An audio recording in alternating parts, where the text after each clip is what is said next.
रामदासांच्या रूपाने महाराष्ट्रामध्ये राज्यमंत्री पाहिले, महाराष्ट्रामध्ये विविध पक्षनेते पाहिले, महाराष्ट्रामध्ये कॅबिनेट मंत्री पाहिले, एक ज्येष्ठ नेते म्हणून पाहिले आणि त्यानंतर आज पुन्हा एकदा माननीय शिंदे साहेबांनी, फडणवीस साहेबांनी, अजितदादांनी आज मला संधी दिली आहे.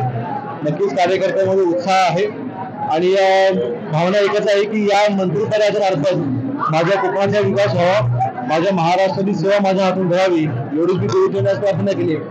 आमदार म्हणून तुम्ही काम केलेलं आहे, मंत्री म्हणून पहिल्यांदा संधी मिळते, काय आव्हानं वाटतं? आव्हानं नक्कीच अनेक असतात, परंतु त्या आव्हानांना पेलाची ताकद ही प्रत्येक शिवसेनेमध्ये असते आणि शेवटी मला वाटतं रामदासभाईंच्या रूपाने आम्ही मंत्रालय अनेक वर्ष पाहिलेलं आहे, त्यांचा अनुभव आम्ही जवळनं घेतलेला आहे, त्यामुळे नक्कीच ही आव्हानं सोप्या पेलू.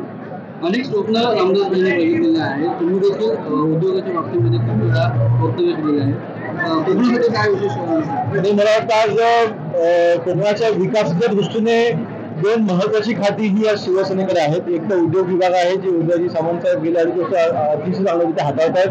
त्यानंतर जलसंधारण आहे, हे देखील खातं शिवसेनेकडे आहे. तिसरं महत्त्वाचं आरोग्य, हे देखील शिवसेनेकडेच आहे आणि म्हणून मला वाटतं आणि पर्यटन देखील, चार महत्वाची खाती ही शिवसेनेकडे आहेत आणि या चारही गोष्टींवरती नक्कीच माझं बारकाईने लक्ष असेल.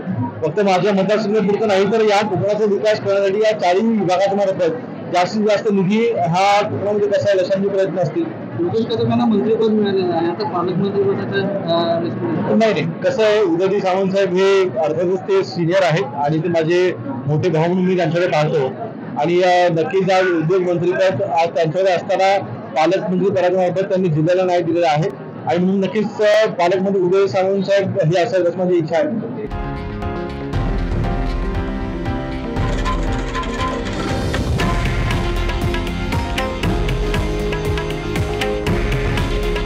हे आहे देशातील नंबर 1 न्यूज नेटवर्क आणि आपण पाहत आहात TV9 मराठी.